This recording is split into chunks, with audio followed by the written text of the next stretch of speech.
Bonjour Jean-Baptiste Djebbari. Bonjour Caroline Roux. Le Premier ministre est monté en première ligne. Qu'est-ce qui a changé la réunion d'hier? La réunion d'hier, elle pose l'engagement de l'État, notamment sur la reprise de la dette. On a un calendrier qui est clair, c'est reprise substantielle de la dette de la SNCF au 1er janvier 2020 et l'entreprise qui est équilibrée en 2022, soit avant la fin du quinquennat. Donc c'est un engagement très fort de confiance de l'État dans la SNCF, dans le système ferroviaire. Pas très précis sur les sommes, sur le calendrier. Le Premier ministre a parlé d'une reprise de la dette substantielle.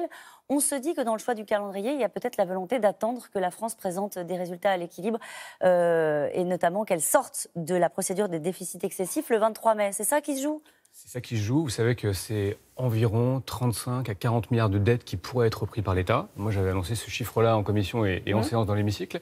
Donc c'est substantiel, c'est 1,5 point de PIB. Et il faudra évidemment discuter avec la Commission européenne pour que ça rentre dans notre trajectoire de réduction du déficit public.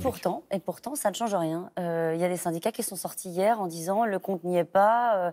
En gros, c'est un dialogue de sourds et le mouvement n'a aucune raison de s'arrêter. Je pense à FO et la CGT. Qu'est-ce qui s'est passé de nouveau hier? C'est ça qui est difficile à comprendre. Moi, j'identifie quand même deux franges syndicales. Vous avez la CFDT et l'UNSA qui disent on conteste le bien fondé de la réforme, mais on est dans une position de proposition et on va proposer une quarantaine d'amendements pour la CFDT sur ce qui reste à discuter, notamment le cadre social. Et vous avez CGT et Sud qui sont depuis le début viscéralement opposés à la réforme et qui continuent dans cette veine-là. Alors vous-même, vous avez utilisé cette phrase à l'instant, on va déposer des amendements. Vous parliez de la CFDT et de l'UNSA. Ce sont donc les syndicats qui vont écrire les amendements, qui vont modifier le texte de l'arrêt. Parce que ça, c'est assez nouveau dans le fonctionnement des institutions. Non, vous savez que les députés servent à quoi, du coup? non, nous déposons les amendements, mais nous les construisons. Dans la première partie de la loi qui a été votée il y a 15 jours, nous avons reçu un certain nombre d'amendements, mais pas que des syndicats, de toutes les parties prenantes à cette réforme ferroviaire.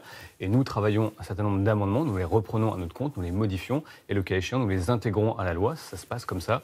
Et c'est plutôt... Ça se passe comme ça et ça vous convient dans le fonctionnement des institutions, du rapport entre l'exécutif et les parlementaires? C'est le dialogue entre les gens qui font la loi et ceux qui connaissent les métiers. Donc c'est absolument normal qu'il y ait ce dialogue-là. Ensuite, ceux qui font la loi, ce sont les députés.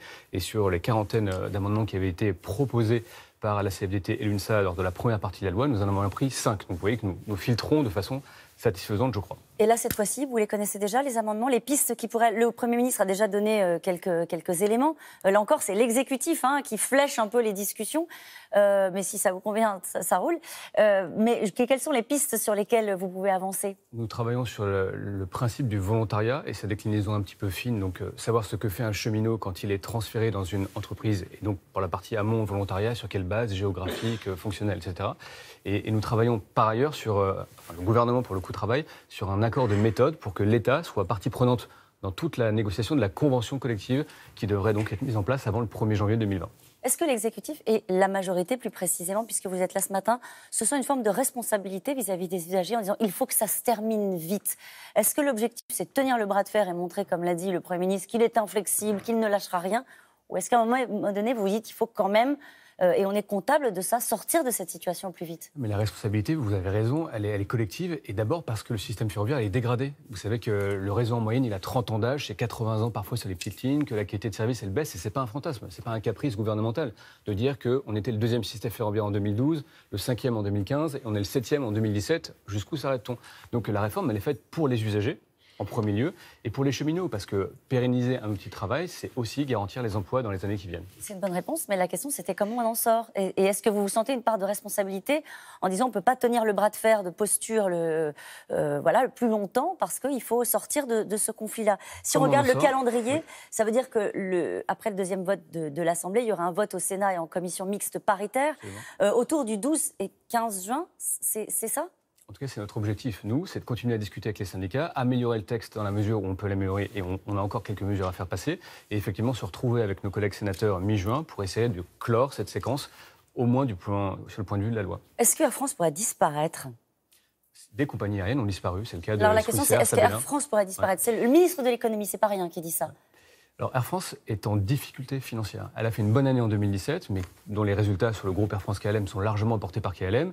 Et aujourd'hui, quand vous regardez la rentabilité d'Air France, c'est 4%, c'est 2 fois moins que KLM par exemple ou Lufthansa, c'est 3 fois moins que British Airways. Donc Air France, par rapport à ses concurrents directs, est fragilisée. Et donc oui, toute compagnie peut disparaître si elle ne trouve pas les leviers de compétitivité. C'est pas fragiliser la compagnie Air France, qui est quand même un fleuron français, que de dire qu'elle peut disparaître, qu'elle serait aussi fragile à tel point qu'elle pourrait disparaître du jeu.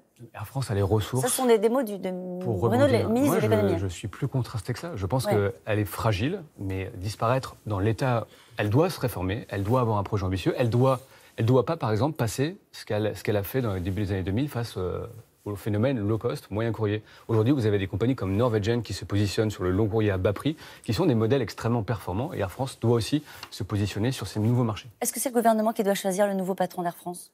L'État est présent au capital à 14%. Il a un droit de vote double pour la nomination, donc il aura évidemment un rôle à jouer.